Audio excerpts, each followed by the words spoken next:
Well, good evening. I'm glad the chosen few are here for the last class. We did really good in Sayas at our last class had 25 people. I was happy about that. But once again, you weren't here last week when I mentioned this, but we had a situation where I preached in Sayas and I said, come back to Bible class. And I could have done that here, I guess, this Sunday, but I didn't. Okay, so let's go over our quiz and see how we do. I thought that this was not that hard of a quiz, but in Syosset, nobody got a 10 out of 10. So let's see, Mary, if you're up for the challenge. See how you do here. All right, here we go. The reason David takes his family to Moab may be in part Saul hated the Moabites. David's family may have relatives there. It's in the hill country. It is a defendable position. And the answer is B is correct. Yeah, who is great-great-great-great-grandma? Ruth. Yes, there could be another great in there, I'm not sure. But yes, so that's that's exactly when I was reading it. I said, she is a Moabitess. So that is very possible. All right, number 2. David's, this should say personal seer or prophet, may be Samuel, Nathan, Gad, Saul. It is Gad. oh, Now, why is it Gad? Because we have not met Nathan yet. Nathan is an unknown person from our perspective because we're not taking 2 Samuel right now. We're taking 1 Samuel. And Gad is the guy who came up to him, and he just shows up out of the blue. And when we talked about Gad, we also mentioned he shows up at the end of 2 Samuel when David counts his fighting men, and the Lord says, shouldn't have done that. And it's the prophet Gad who goes over that with him. So Gad is the one that we're talking about. So, oh well. Doeg is an Moabite, an Edomite, a Danite, a Jebusite. Now he's definitely an Ite. Right. B. Edomite. He is an Edomite. B. Excellent. Number 4. After the priests of Nob are killed, the one priest who escapes is Amalek, Ahitub, Abathar, Doeg. Abathar. Abathar is correct. Very good. The people of Keilah are the kind of people who, A, always have your back, will turn you in the first chance they get, are known as great fighters, are prophets. It is B. Here David rescues them, and David asks of the Lord, okay, Saul's coming to get me. Will they turn me in? And the Lord says, yes, they will. And here they got rescued by him. And they're obviously not known as great fighters because they need someone else to defend them. So, got some problems there. Number 6. What did Jonathan give David? A sword. B, a horn. C, a shield. D, strength in the Lord. Strength in the Lord. Strength in the Lord it is. Great job, great job. Okay, number 7. The stronghold is probably Masada, Moab, the Salt Sea, Gath. Masada. It is Masada. When the article appears, the stronghold, we believe it's Masada. Without the article, it is just a place to find defensive. Number 8. Saul covered his feet to be humble because of the cold, to pee in fear. And the answer? To pee is correct. That is a Hebrew idiom for drop your drawers. So that is to pee. Now the NIV makes that completely understandable. It says to relieve himself. But I just like the old King James on that. It just sounds so funny to me. Okay, Abigail is A, wicked, B, foolish, C, beautiful and intelligent, D, tall. Now, I want to say, my wife shares this with her. So, She's beautiful and intelligent. thank you very much. She is kind of tall. I can say that. She's only 1 inch shorter than me, and any woman who wears heels, that puts her right over me. When we got married, I had hair, and that gave me another inch, but that's gone. So I'm shrinking. Number 10. Who is not one of David's wives? Abigail, Michal, and Noam, Abishai. Dave. I can't. Abishai. Abishai, yes, correct. Now, not to be confused with a woman who's going to show up in 2 Samuel named Abishag, or Abishai, depends how you pronounce it. And Abishag is the beautiful virgin that kept King David warm in his old age. But they never got married. She was just there for the heat. The heat. That is exactly right. That is exactly right. So, we know that Mary didn't get 10 out of 10. Did anyone else get 10 out of 10? All right. Well, hopefully a few of you did okay. Did you get 9 out of 10? Okay, there you go. Just got to brush up on that prophet thing there, Mary. Because and the age-old principle we always say in class, that we're not teaching 2 Samuel, we're teaching 1 Samuel. So if you haven't heard a name yet, we don't get to use that name yet. I thought you meant Nathan, our Nathan. Well, that is possible. That is possible. Okay, tonight I want to go over what we're going to do because we have a lot of material to go over, and we're going to do it briskly, but cover everything. But to do so, I want to give you a handle on understanding what is going to take place. Because you ever watch a TV show which flips from this scene to another scene? Sometimes it goes back in time, then forward in time. Yeah, that's exactly what, yes, that's a great example. This Is Us. That's exactly. By the way, Jack Crabtree loves that show. So if you want to talk about This Is Us, go to Jack. I don't really like it. But you keep watching it. No. I didn't really watch it this season. I just flipped over. My wife likes to watch it, and I sit down and have popcorn with her for a few minutes, and I say, so is the father alive in this scene or dead? Oh, he's dead in this scene. Okay. Is he alive? So I go back and forth with her on different things. Right. Anyone else watch This Is Us? Seems to be a pretty popular show. Again, if you want to talk about it, go to Jack Crabtree. He just wants to talk about it, and he needs to debrief what's going on. So here's what we're going to do. We're going to talk through what's taking place. So the first thing we're going to see, it says here, David spares Saul again. Do you remember how David spared Saul previously? Where was he? In the cave. In the cave, covering his feet. Yes. Exactly. And David cuts off a piece of his robe, and end result is he says, "Why are you chasing me down?" To which Saul says, "Oh, my son David, I love you, and all this baloney. And doesn't really happen that way. But anyway, he's going to do it again. And this time, it's kind of interesting. So I'm going to draw you a little circle here. So here is the camp environment. And all of Israel is camped. And here's Saul in the middle. So if you can think of 3,000 troops are all around here. And these poor people watching online can't see a thing that I'm doing. So all of Israel is camped around here. And here's Saul and Abner, his general. And so here's what David's going to do. He's going to tiptoe while they're all sleeping. Come here, take Saul's spear and his water jug. Then he's going to come, and in the midst of two kind of like cliffs where here's Saul and here's David, he's going to say, "Oh, Abner, general, the one who's supposed to protect the king, look what I have." Because he got this stuff, and he says, "Abner, you weren't faithful to the king. You actually put him in a very difficult position." So that's what happens next. David spares Saul's life again. Similar, but different. Next one.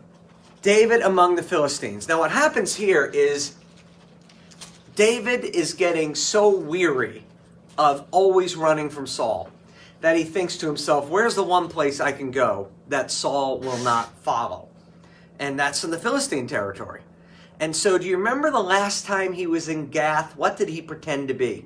Crazy. No. Crazy, drooling, all this kind of stuff. He's going back to Gath, and now he's going to see Achish, and this time Achish likes him, loves him. Now, is it the same Achish? We're not sure. It could be a title. Achish could be a Philistine title instead of a name. It could be the same guy who's just now convinced that David's a super guy. We don't know which it is, but we do know this time Achish loves him. Now, while he is there, he's going to pull the wool over Achish's eyes. So Achish will say to him, David, where have you gone hunting? Where have you gone roving and pillaging? And David's always going to tell him, so here's Gath, here's where David is living, Ziklag, and he's always going to say to him, let me go back to my camera here, poor people. He's going to say over here, I've been raiding in Judah. And so the Philistines are thinking, this guy is killing his own people. What an awesome guy to have at our side. In reality, he's going down to the Amalekites and others.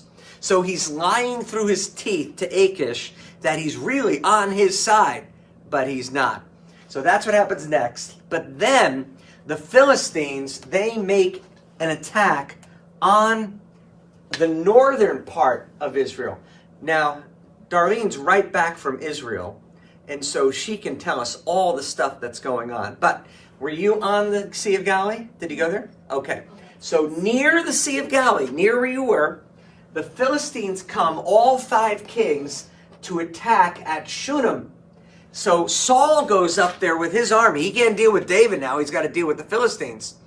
But he's freaking out because God's not answering him if he's going to succeed or not. And so he gets an idea.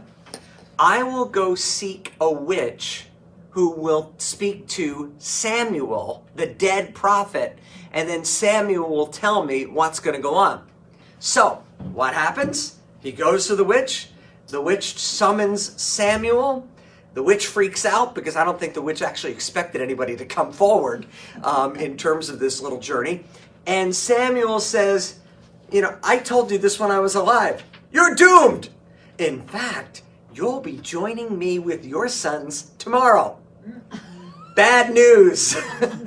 But this is the word he gets. So, now we go back to the troops of the Philistines on their way up to Shunem, and they're talking to each other. So Achish is one of the 5 kings, and the other 4 kings are saying, hold on now. Who's this guy bringing up the rear? Oh, that's David and his 600 troops. They're amazing. They go killing Judeans all the time. They're wonderful. And the other kings say, isn't this the guy they wrote the song, Saul has killed his thousands and David his tens of thousands? We don't want him in our rear. What if he turns and attacks us? And Achish says, oh, he's such a good guy. He would never do such a thing like that. And the other kings say, no way. He's not coming with us. So they send David back. So David starts heading back all the way to Ziklag, which is the town he's been living in. And then we read this. David destroys the Amalekites. Now, why is this? Because when they arrive in Ziklag, they find the whole city is burned. All the people are gone, and all their stuff is gone. So David asked God, if we hunt them down, will we have success? And God says, go for it. And so David comes down and captures everyone. They get every single person back, including 2 of David's wives. So it is a big success. But now comes the final battle. The Philistines win this battle, and Saul dies. And that is back up here. Now you can see Endor. That's the witch of Endor. That's where he's going to be seeking this person. Now, the reason I went through this like this, I normally don't do this, is because we're going through a broad section of Scripture, and I want you to see all the pieces now that we look at it in specific and see what we can learn in the process. We'll return to those maps when appropriate. So, chapter 26, which has this heading, David again spares Saul's life. Now, look at the very beginning. The Ziphites went to Saul at Gibeah and said, "Is not David hiding on the hill country of Hachilah, which faces Jeshimon?" Now, have we heard these guys before, the Ziphites? Yes. We have. They have been a pain in the rump for David. And this is the way they like to speak. Is not David hiding in the... Why don't you just say David's hiding in the, but no, they have to ask it as a question. It's kind of like Jeopardy. You need to phrase it as a question. So, if you recall, at the time, Psalm 54 was written by David when this was happening. And here's what Psalm 54 says at the very top. For the director of music with stringed instruments, a maskil of David, when the Ziphites had gone to Saul and said, "Is not David hiding among us?" And then we had talked about that David may have written this song in a place we know as En Gedi, which is this place. This was that kind of oasis in the middle near the Dead Sea. Did you guys go to En Gedi? Got to talk to your tour director here. I think we went to. So En Gedi is like, here's the Dead Sea, and En Gedi is in between these mountain ravines, and that's how you get in. And then when you finally get in, it looks like that. It's beautiful. It is a genuine oasis when you go there. And so that's where he probably wrote this psalm, Psalm 54. But that is just drawing your attention. Now we go to the text of what happens. So Saul went down to the desert of Ziph with his 3,000 select Israelite troops. These are his standing soldiers, his standing army, in search of David. Saul made his camp beside the road on the hill of Hachilah facing Jeshimon, but David stayed in the wilderness. When he saw that Saul had followed him there, he sent out scouts and learned that Saul had definitely arrived. Then David set out and went to the place where Saul had camped.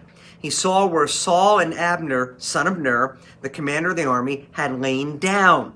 Saul was lying inside the camp with the army encamped around him. That was the picture I drew over here, encamped around him. Then David asked Amalek the Hittite, Abishai, son of Zeruiah, Joab's brother, "Who will go down into the camp with me to Saul?" "I'll go with you," said Abishai. Now, quick word about Abishai. When he shows up, this guy is a bloodthirsty animal. I mean, he's ready for adventure. There's just some people wired this way. And so David's saying, we're going to walk through 3,000 troops on the way to King Saul. Who wants to come for a walk? Count me in. I want to do that. That is Abishai. He is that kind of person. We'll see that again in 2 Samuel. So David and Abishai went to the army by night, and there was Saul lying asleep inside the camp with his spear stuck in the ground near his head. Abner and the soldiers were lying around him. Abishai said to David, "Today the Lord has delivered your enemy into your hands. Now let me pin him to the ground with one thrust of the spear. I won't strike him twice." A little pride there. It takes me only one. I find it also funny that Saul is always known to have a spear.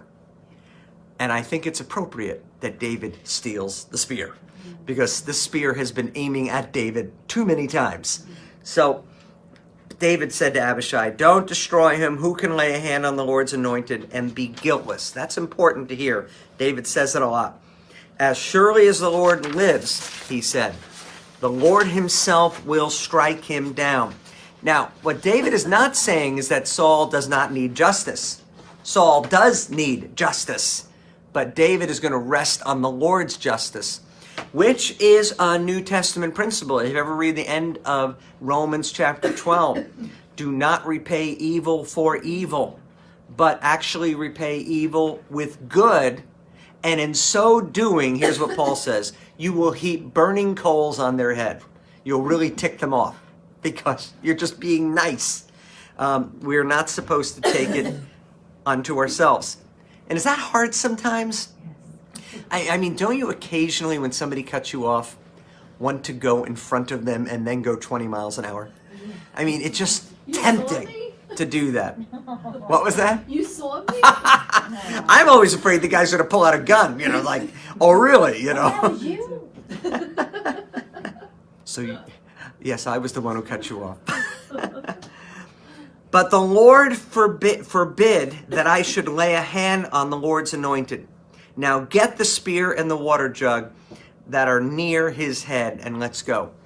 One commentator proposes that one of the reasons why David is exercising strong self-control is because what just happened with Nabal.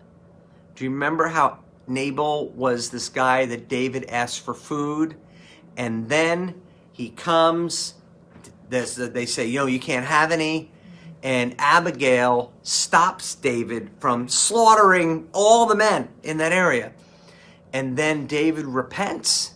He says, you kept me from a big evil. Several commentators thought maybe that gave him strength not to attack Saul here, because he remembers God is the one who acts justly. And did God give Nabal his comeuppance? Yes. Yes, seems to be that way. So David took the spear and the water jug near Saul's head, and they left. No one saw or knew about it. So now comes confrontation time. And we read, verse 13. Then David crossed over to the other side and stood on top of a hill. That's what I was giving the example here. There's like a ravine between them. Stood on top of a hill and called out to the army and to Abner, son of Ner, the general. Aren't you going to answer me, Abner? Abner replied, who are you? Who calls to the king? David said, you're a man, aren't you? And who is like you in Israel? Why didn't you guard your lord, the king?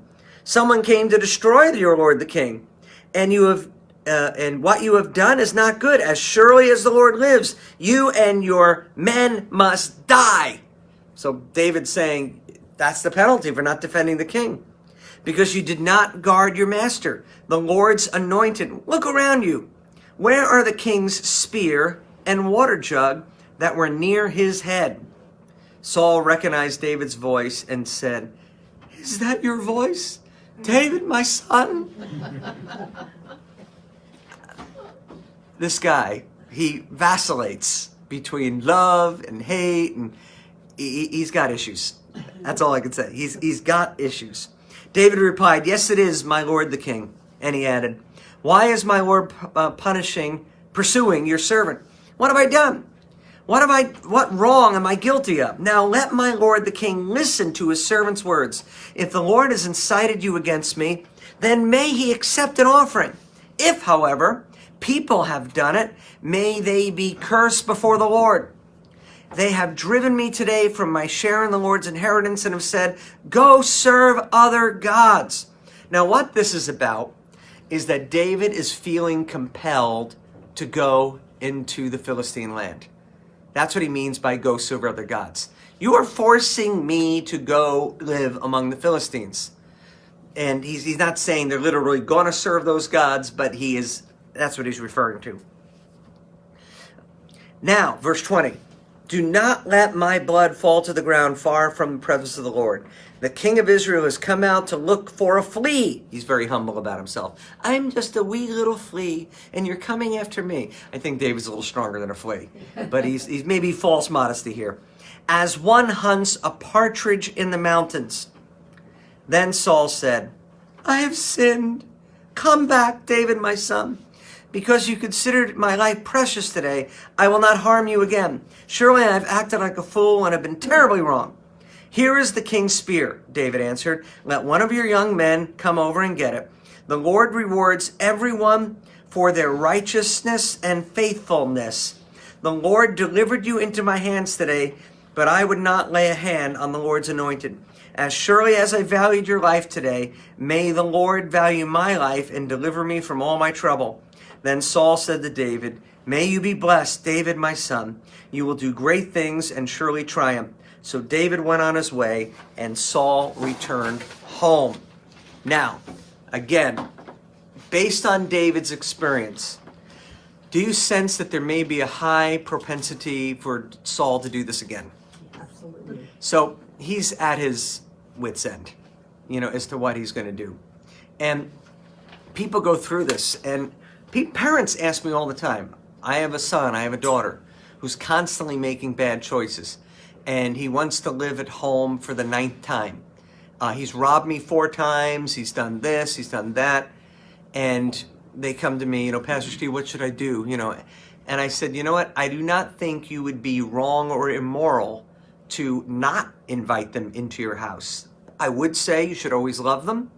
Maybe you could provide some temporary care, have boundaries. In this case, David's had it up to here, and he's not going to stay in Israel anymore. So that's why he's going over to Gath. So let's look at where he's going, just so we have a perspective. And so here is the map. So he's interacting with Saul somewhere in this area, and he's now going to Gath, which is a Philistine town. Now, the Philistine king, Achish, is going to give him this land here, Ziklag, which is, this is 15 miles, so what's probably around 30, 40, 50 miles tops from that area. So that is where he's going to end up. So, but David thought to himself, one of these days I will be destroyed by the hand of Saul. The best thing I can do is escape to the land of the Philistines. Then Saul will give up searching for me anywhere in Israel, and I will slip out of his hand. So David and the 600 men with him, this is kind of a big visit. How would you like if you're the king of a small village and David and his 600 warriors come to live? Could freak people out. Went to live in Achish. So David and his 600 men with him left and went over to Achish, who is the king, either a title or his name, son of Moach, king of Gath. David and his men settled in Gath with Achish, each man with his family with him. And David had his two wives, Ahinoam of Jezreel and Abigail of Carmel, and the widow of Nabal. When Saul was told that David had fled to Gath, he no longer searched for him. Basically, if you think of the Cold War and you're having a lot of problems in the United States, so you leave and live in Russia.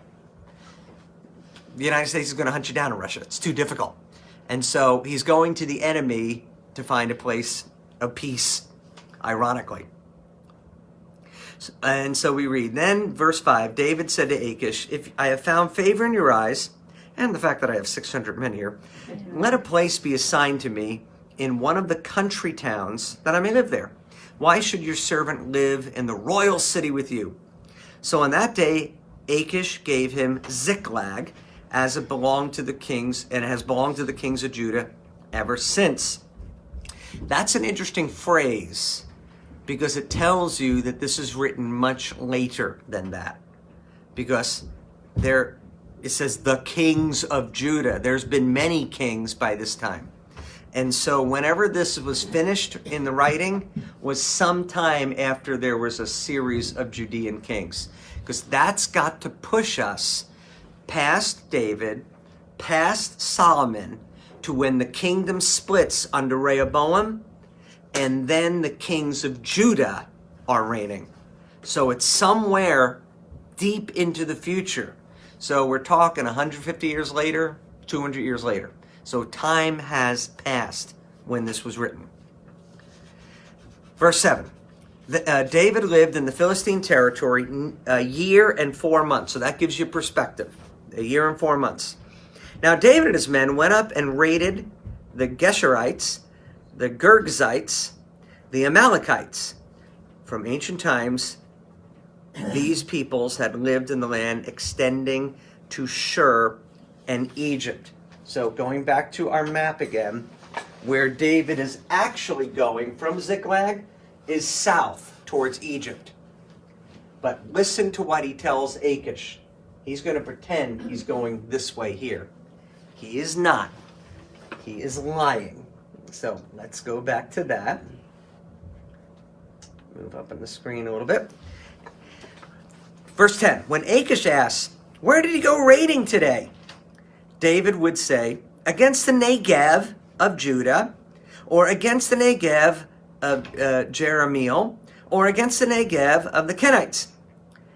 He did not leave a man or woman alive to be brought to Gath, for he thought," this is David, "they might inform on us and say, 'This is what David really did.' And such was his practice as long as he lived in the Philistine territory.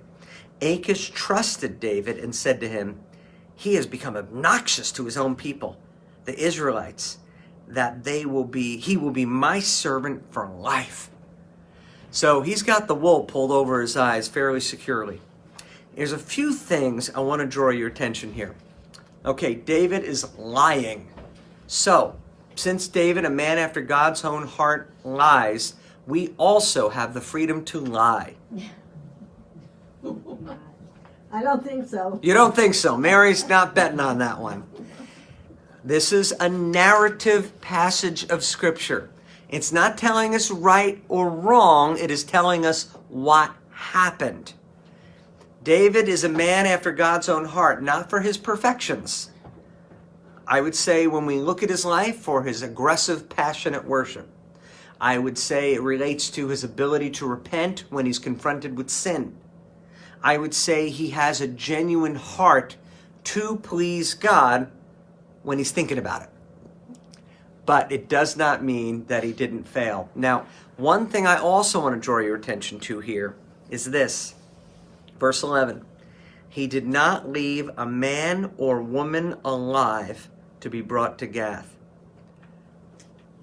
What do you think of that? Does it sound pretty harsh? Is this going to come back and bite David in the rear end someday? I think it does. Let me show you how. So I fast forward now to the book of Chronicles, specifically Chronicles chapter 22. David is speaking. This is what he says, verse 6. Then he called for his son Solomon and charged him to build a house for the Lord, the God of Israel. All David's kingship, he wanted to build the temple of the Lord. He wanted to very much. But this word of the Lord came to me.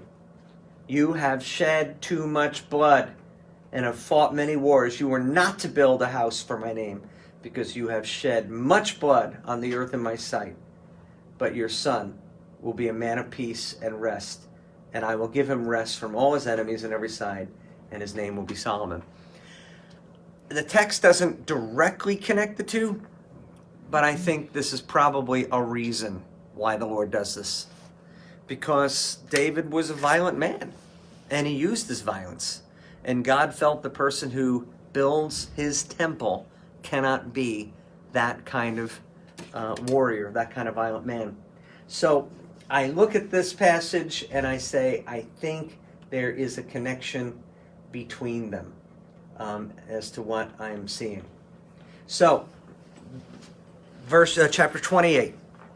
In those days, the Philistines gathered their forces to fight against Israel. Achish said to David, "You must understand that you and your men will accompany me in the army." David said, Then you will see for yourself what your servant can do." Achish replied, "Very well, I will make you my bodyguard for life." So, now we're going to flip in time, and I'm going to show you this map again. So, somewhere, the king of Gath, Achish, sends for David and Ziklag, and he joins the other kings of the Philistines on their way up to Shunem, where this battle is going to be. Now, I'll ask you a question about Israel. When you were around the Sea of Galilee, is that greener than when you were down by Jerusalem and the southern part of Israel? I'm not sure. We were on the water and we took a boat ride. Like when you went to the Church of the Loaves and Fishes, where Jesus magnified. You probably went there. Everyone goes there. Probably. The where he fed the 5,000. Yeah. Is grassy. Yeah. In other words, the north is prime real estate. Yeah. That's a great place to conquer. So this is the most northern extreme of the Philistine territory. Sorry for putting you on the spot. But this is the most northern extreme of the Philistine territory. And as these troops are going, and so you can picture David is going up, and Achish says, be my personal bodyguard, because you're so trustworthy, David, and you're doing such a good job. And David's nodding along, oh, I am. I'm doing such a great job for you. During this time, Saul finds out that there is an army headed to Shunem, and he is wondering what is going to happen. And so, he's a little panicked. So we read, now Samuel was dead, and all Israel had mourned for him. Now this has been said before. He died before. This is just repeating us to him. And he mourned for him and buried him in his own town of Ramah.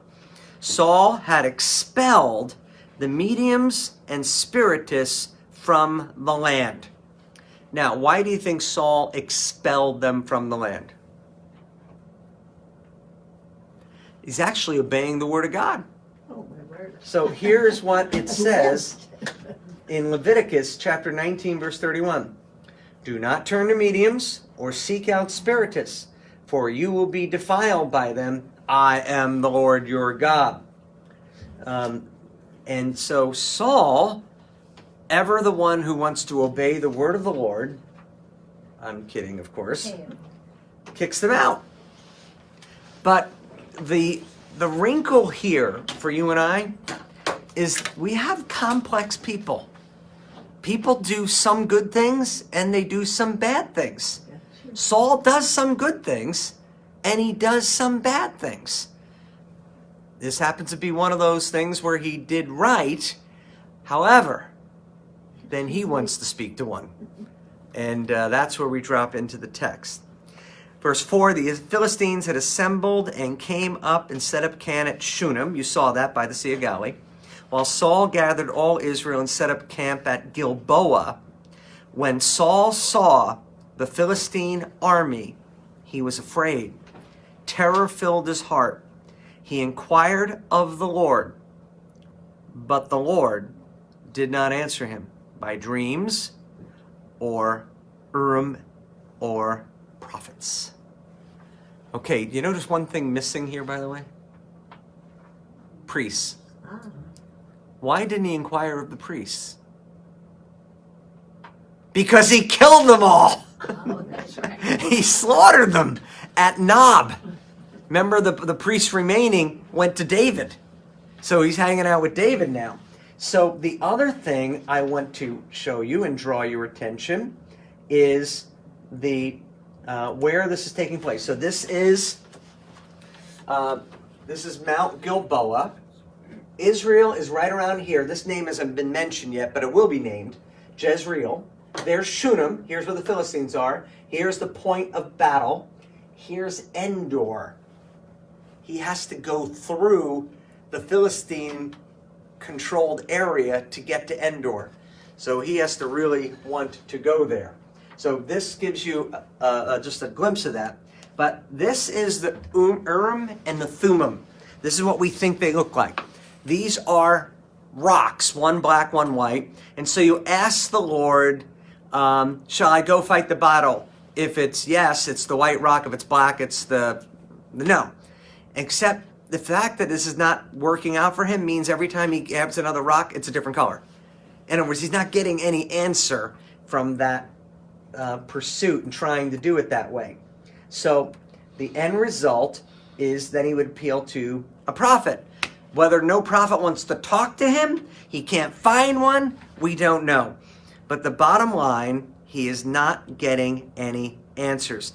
The one other thing shows up here, which is curious. He didn't get a dream. Now, let me ask you a question. Can God speak to you through a dream? Yes. Yes. Anyone experience it? Personally? Say it's a little more quiet when you say, yes, he can. I think it's rare. I think it happens, and I think it's rare. But let me tell you one time that I think absolutely confidently a dream communicated. I was at my old church, And I was the pastor in charge of children's ministry. So that children's ministry person reported to me. So we had been on a hunt to get a children's pastor. I mean, we looked and we looked and we looked. And finally, we found what we felt was the perfect woman for this position. I mean, she loved the kids. She had business skills. I mean, just amazing woman. And Pastor Ray, my boss, he's the very anxious kind of guy. Do we have somebody yet, Steve? Do we have somebody yet? Finally, we have somebody. And Pastor Ray was like, okay, so good. Senior pastor's happy, which makes the rest of us happy. So a month goes by, and this woman says to me, Pastor Steve, I need to talk to you. I said, what's up? She said, my husband is being transferred to Sweden. I said, excuse me? Yeah, being transferred to Sweden. We leave in 3 months. And I'm thinking to myself, Ray is gonna flip. He's gonna freak out. So I go to Pastor Ray's office. Come on in. I said, hey Ray, I got something I need to tell you. Oh, I gotta tell you something too. I gotta go first though. Last night, I had a dream. It was so bizarre. I dreamed that our children's pastor was moving away, like out of the country kind of away. Can you believe that? Oh, what a silly dream. My jaw goes. And I said, I have something to tell you now. That dream is true. And I told him the story. And he was like, wow, I guess God's in charge. And he totally had peace because God told him that this was going to happen.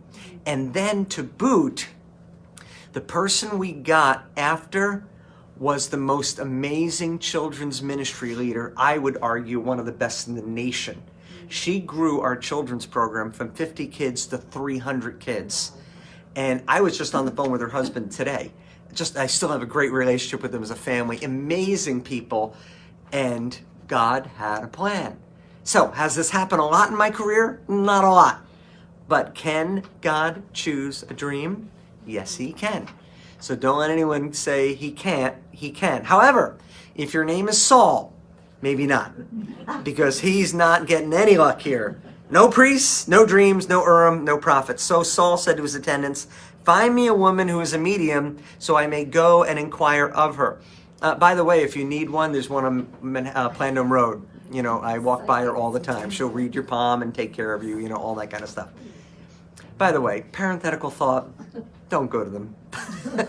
Don't go to the psychics. Pray, ask Christian friends, seek wisdom that way. You don't need a horoscope. The Lord shall provide. You can rest on that. So, and let's see how well it works out for Saul. Maybe this will help you. There's one in Endor, they said. So Saul disguised himself, putting on other clothes that he might, and by night, he and 2 men went to the woman. Consult the spirit for me, he said, and bring up for me the one I name. But the woman said to him, surely you know that Saul has done. Remember, he's hiding. He's cut off the mediums and spiritists from the land. What, have you set a trap for my life to bring about my death? Saul swore to her by the Lord, as I do sin, I swear by God, I will not do sin, okay?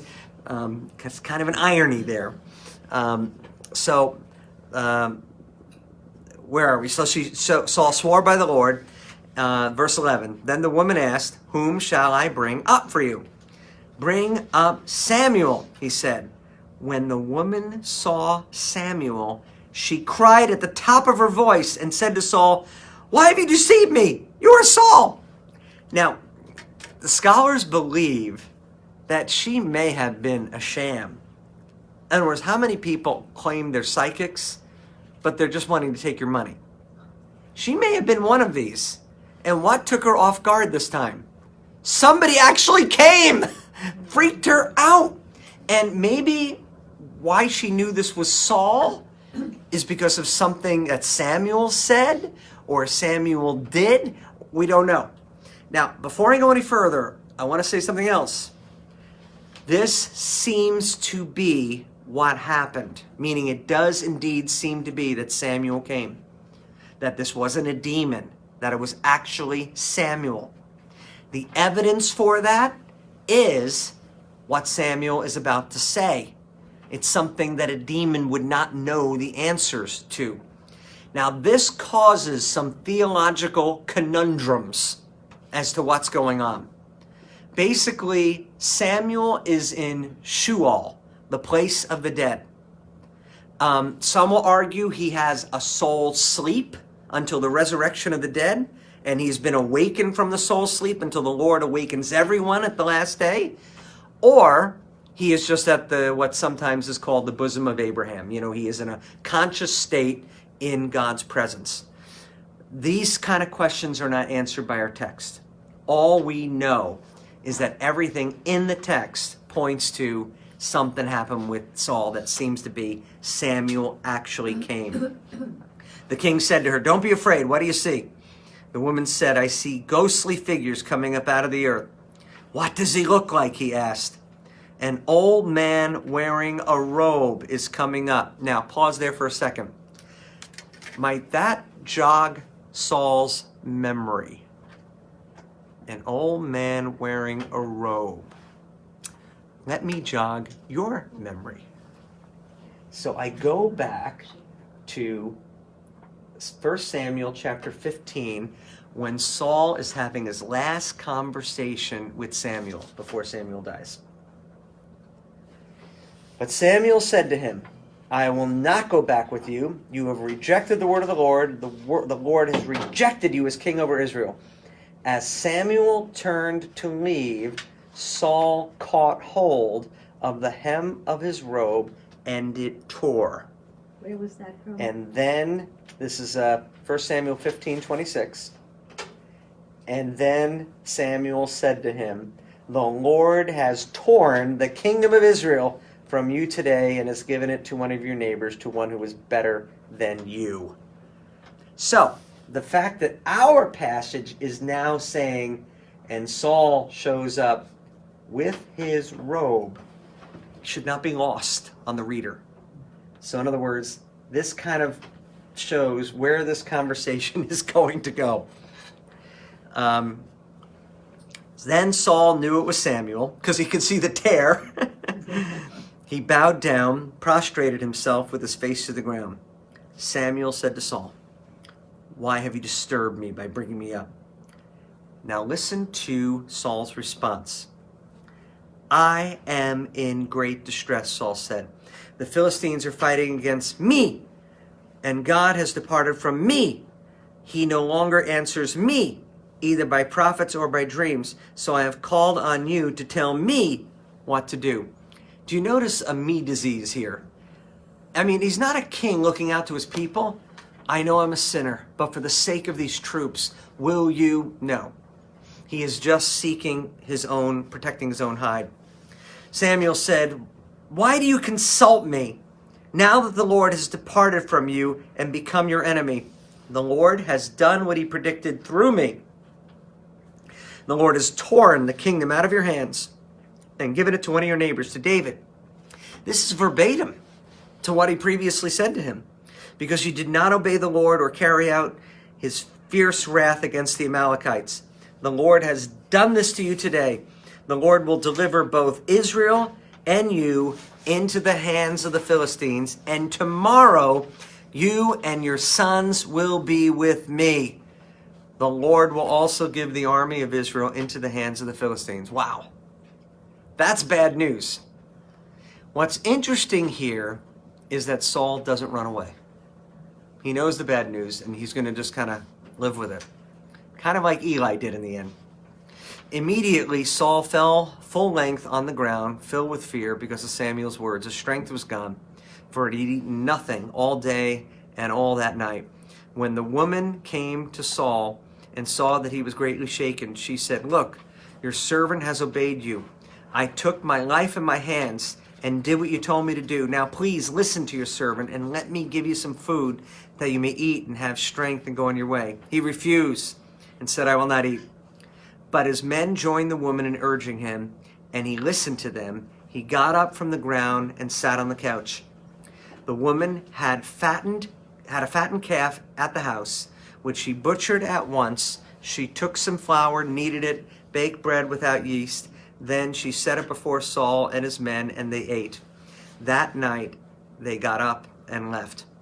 Now, the interesting thing here is this fatted calf means this is a calf that's prepared for a feast, like their Thanksgiving, some holiday. So this is Saul's last meal, and it is a meal fit for a king. So that is interesting, to take note. By the way, when scholars look and they see little tiny details, such as he got up and sat on a couch, this helps us know it's not legend. Legends don't get written that way with little details. Like, for example, when Jesus crosses the lake at the Sea of Galilee, Mark says, and he put his head on a pillow. Do you need to know that to tell the story? Absolutely not. Those little details communicate this actually happened. And so that is his status. He's having his last meal. Meanwhile, back with David and the troops. So the last we saw David was heading up to fight a battle. So now we're back in time again. And the Philistines gathered their forces at Aphek. So if I can go here, and let's see. Yep. Here we are. So we have gone back in time. This is before they had gotten to Shunem. They're now at Aphek here. And this is where a little council takes place of the Philistine kings, because they're concerned about this guy there. Verse 2, as the Philistine rulers marched with their units of hundreds and thousands, David and his men were marching at the rear with Achish. The commanders of the Philistines asked, what about these Hebrews? Achish replied, is this not David, who was an officer of Saul and king of Israel? He has already been with me over a year, and from the day he left Saul until now, I have found no fault in him, because you're very gullible, Achish. But meanwhile, this is what he thinks. But number 4, verse 4. But the Philistine commanders were angry with Achish because they have more common sense than Achish, and said, send the man back, that he may return to the place you assigned him. He must not go with us into battle, or he will turn us during the fighting. How better could he regain his master's favor than by taking the heads of our own men? Isn't this the David they sang about in their dances? Saul has slain his thousands, and David his tens of thousands. This has become a popular little tune that the Philistines all know by name here. And so Achish got some bad news for you, David.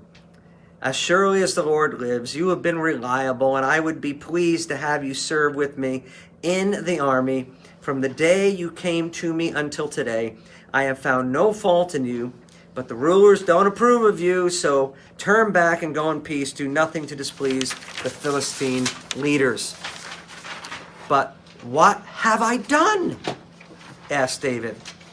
What have you found against your servant from the day I came to follow you until now? Why can't I go and fight against the enemies of my lord the king? Now here's a little interesting question. That can be interpreted 2 ways. Achish, my lord the king, or Saul, my lord the king. In other words, it would have slipped by Achish. He wouldn't even perceive that. And why I say that is because it is highly probable that David intended to do exactly what the other kings thought. He hasn't killed, Jews, Hebrews. And another thing, would you make your king somebody who slaughtered your own people? Not very likely. So in other words, all evidence points to when he says, I'm not going to do anything against my king, he's actually referring to Saul in this. But he's called on the carpet. Achish answered, I know what you have been pleasing in my eyes as an angel of God. Nevertheless, the Philistine commanders have said, he must not go with us into battle. Now get up early along with your master's servants who have come with you and leave in the morning as soon as it is light. So David and his men got up early in the morning to go back to the land of the Philistines, and the Philistines went up to Jezreel. So now we are interrupted in our battle scene because the Philistines are still heading up to Shunem. David at Aphek goes back down to Ziklag, and that's where we drop in chapter 30. David and his men reach Ziklag on the third day. So you see this time frame's coming by. Now the Amalekites had raided the Negev and Ziklag, and they attacked Ziklag and burned it, and had taken captive the women and everyone else in it. Just pause for a moment.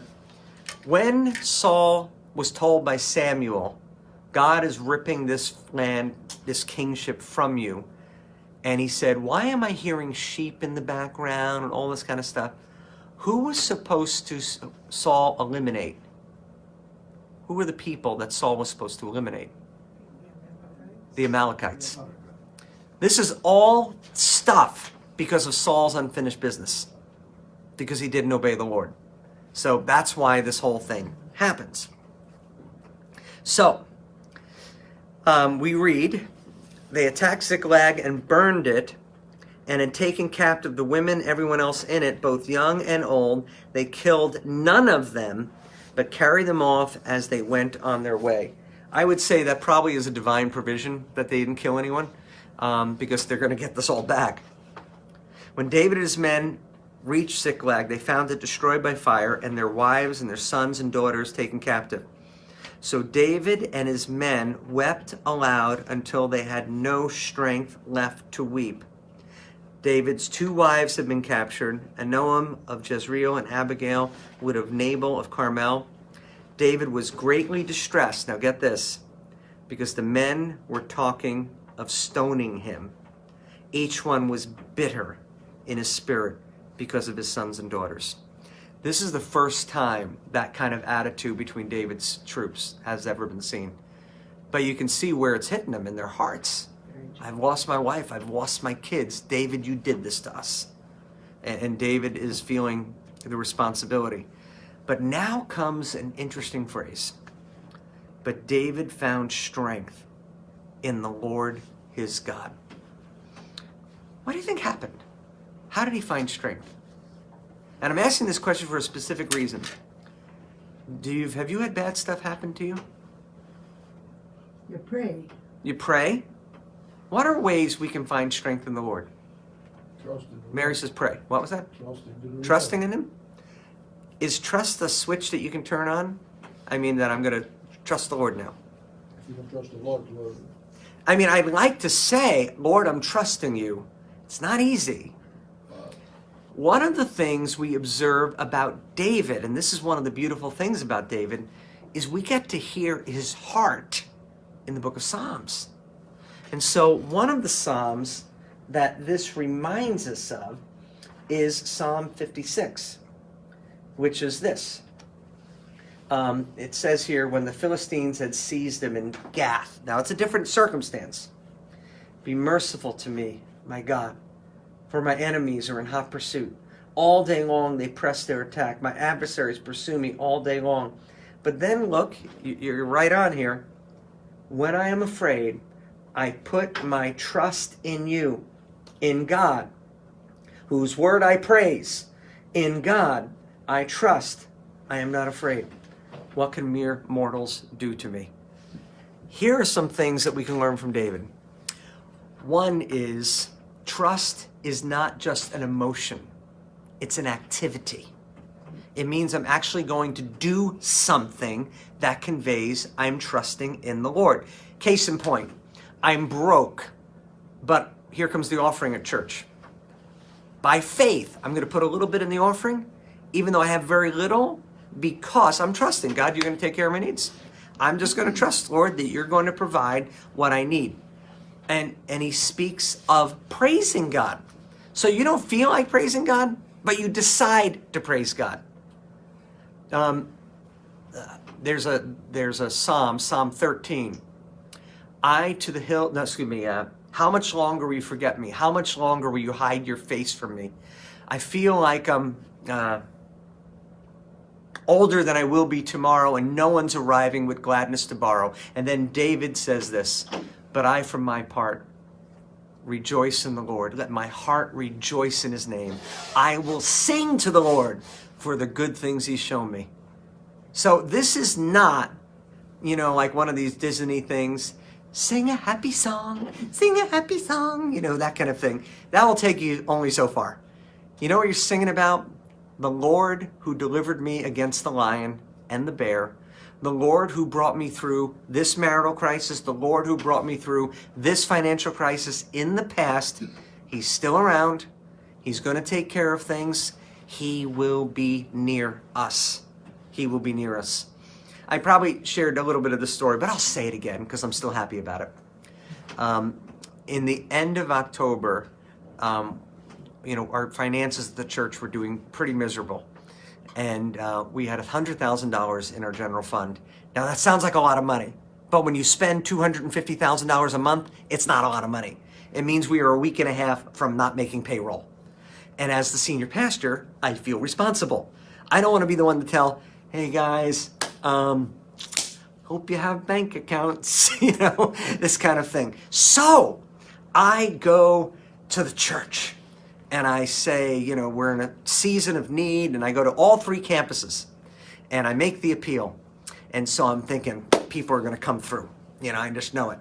So after the 3 weeks, I go to our Donna, our treasurer, and I says, so Donna, how are we doing on our general fund now?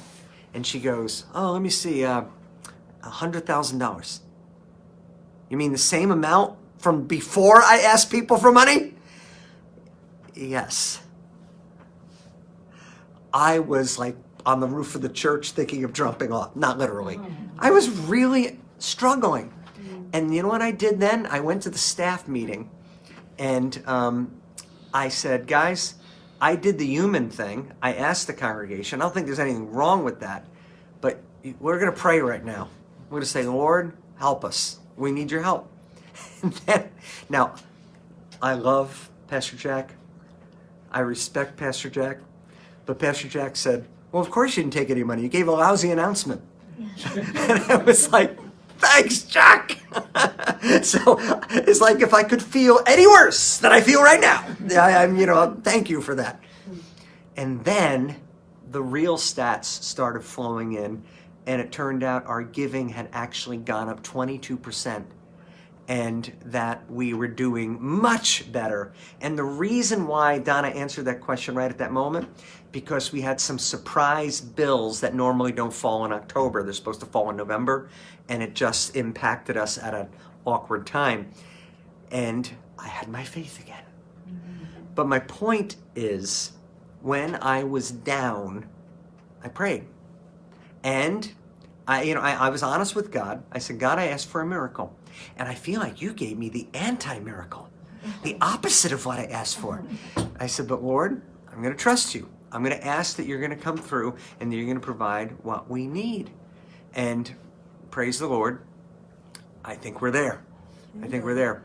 And I'm pleased to say that. But in this case, when you look at David found strength in the Lord, here's what we know of David. He processes it. He's honest with the Lord, like the Psalm. And then he moves by trust. Now, what is trust? You move forward, even though faith is the evidence of things unseen. Does anyone know where that comes from? Hebrews chapter 11. Faith is the evidence of things unseen. That means I'm going to act knowing that my God's going to come through. Because what ultimately is the worst that this world can throw at me? I die, to which Paul says, absent from the body, present with the Lord. That's the worst that this world can throw at me. And God even has that down. So, we move to a response as to what now is going to happen. And we read verse 7. David said to Abiathar, the priest, because he has a priest, Saul doesn't, he has one, son of Ahimelech, bring me the ephod, which means come with your priestly garments. Abiathar brought it to him. And David inquired of the Lord, shall I pursue the raiding party? Will I overtake them? David gets answers. Pursue them, he answered. You will certainly overtake them and succeed in the rescue. David and the 600 men with him came to Besor Valley, where some stayed behind. 200 of them were too exhausted to cross the valley, but David and the other 400 continued the pursuit. So again, let's go to our map. And you can see in this map, they arrive in Ziklag. This is where they're thinking of stoning David. But then, shall we succeed? Yes. They come over here, and this is the Besor Ravine. And what is going on there is the troops have been exhausted. It took 3 days to get down from the Philistine camp. And now they come and their camps, their city's destroyed. Now they immediately go, and 200 in this, like, we got nothing left. We don't have anything. So David says, you stay here, and we'll keep going. And so that is exactly what they do. And they found an Egyptian, verse 11, in a field and brought him to David. They gave him water to drink and food to eat, part of a cake of pressed figs and 2 cakes of raisins. Now look at this mundane information. Do we need this information? Who gives a rip what the guy ate? But it tells us this happened. They found an Egyptian in a field. He ate and was revived, for he had not eaten any food or drunk any water for 3 days and 3 nights. David asked him, who do you belong to? Where do you come from? I'm an Egyptian, a slave of an Amalekite. My master abandoned me when I became ill 3 days ago. We raided the Negev of the Kurthites, some territory belonging to Judah, and the Negev of Caleb, and we burned Ziklag. We burned your house. He doesn't know this, but that's what we did. David asked him, can you lead me down to this raiding party? He answered, swear to me before God that you will not kill me or hand me over to my master, and I will take you down to them. So he led David down, and they were there, and they were scattered over the countryside, eating, drinking, reveling, not exactly a fighting army at this moment, because of the great amount of plunder they had taken from the land of the Philistines and Judah. David fought from dusk until evening of the next day. Now just pause there for a moment. That's either a 24-hour fight, dusk till evening the next day, but dusk can be also translated dawn, and so some think it was from dawn till dusk. We don't know, but it's kind of ambiguous in the Hebrew. Where we are now. Anyway, verse 18. David recovered everything that the Amalekites... verse 17. David fought from dusk till evening the next day, and none of them got away except 400 young men who rode off on camels and fled. One question is, why didn't they go after these 400? One reason is because they got their wives and children. In other words, they're not going to leave them behind. And so they're like, all right, they're on camels, they're mechanized, we're not going to go after them. Nothing was missing, young or old, boy or girl, plunder, or anything else that had been taken. David brought everything back. He took all the flocks, the herds, and his men drove them ahead of their livestock, saying, this is David's plunder. Now pause for a second. How many troops were left on the other side of the ravine? 200. They didn't fight. Right. Do they deserve any plunder? No. What do you think? Well, And Mary's like, the fact that they were always together, I mean... Well, you see, this is now, I would call, the making of a king. What is David going to do? Because the troops that are with him, they don't want to give these guys anything. Right. They didn't fight. So let's watch what happens. Then David came to the 200 men who had been too exhausted to follow him and were left behind in the Besor Valley. They came out to meet David and the men with him. As David and his men approached, he asked them how they were. But all the evil men and troublemakers, this is referring to David's army, by the way, evil men and troublemakers among David's followers said, because they did not go out with us, we will not share with them the plunder we recovered. However, each man may take his wife and children and go. David replied, no, my brothers, you must not do that with what the Lord has given us. Pause there. David has a moment of wisdom, a moment of, this is why he's a man after God's own heart. everything we have in life is God's. Just keep that in mind. Everything we have came from God. And every time we say, well, it's because I got this great job, it's because I had this great career. I don't care if you're homeless and somebody gives you a milkshake, you got it from the Lord. Everything we have, we got from the Lord. And David recognized, now if that's the case, should I distribute it generously because he gave it to me generously? And the answer is, at least David says, yes. He has protected us and delivered into our hands the raiding party that came against us. Who will listen to what you say? The share of the man who stayed with the supplies is to be the same as that of him who went down into battle. All will share alike. David made this a statute and ordinance for Israel from that time until this, which also tells us that when this is written, time has gone by. So that is still a law. When David reached Ziklag, he sent some plunder to the elders of Judah, who were his friends, saying, here is a gift from you, from the plunder of the Lord's enemies. David sent it to those who were in Bethel, Ramoth Negev, Jatir, and those in Aror, Sifmoth, Estemo, and Rachel, and the towns of the Jerahmeelites and the Kenites, and those in Hormah, Bor Ashan, Athak, and Hebron, and those in all the other places where he and his men had roamed. Now, what is he doing here? This is, ever hear of patronage jobs? Ever hear that phrase? So you're elected governor, you're elected mayor, you're elected president, and you give friends their jobs. Those are patronage jobs. And what David is doing, he's really preparing. So this is a different map. So the fighting, this is where he came from, Aphek. He comes down to Ziklag. Then he goes down to here. There's the Besor Brook. Now he's coming back. And what he's doing is he's giving plunder to all these towns in southern Judah. So when the election comes, who do we vote for king? They're going to like him a lot. Yes. They're going to like him a lot. And so my point is saying this. The Lord has declared he's going to be king. But there's human mechanisms at play here also. David is acting wise. It's just doing like Abigail. Maybe it was Abigail's idea. She's the shrewd one who says, I'm going to take Nabal's stuff and give it to David, and then he won't kill us. So that is what David seems to be doing. So now we say goodbye to David for a little while here, and we come to the very last chapter of Samuel, 1 Samuel. Now, unfortunately, it is a sad chapter. And so this is the season closer as to how everything unfolds.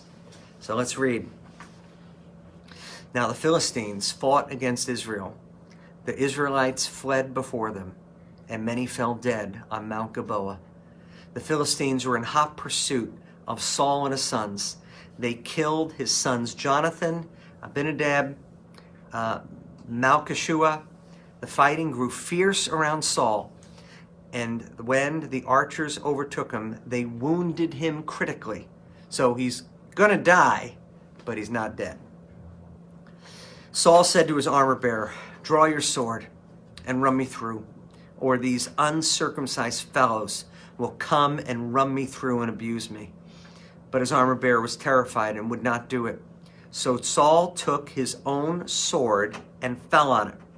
When the armor bearer saw that Saul was dead, he too fell on his sword and died with him.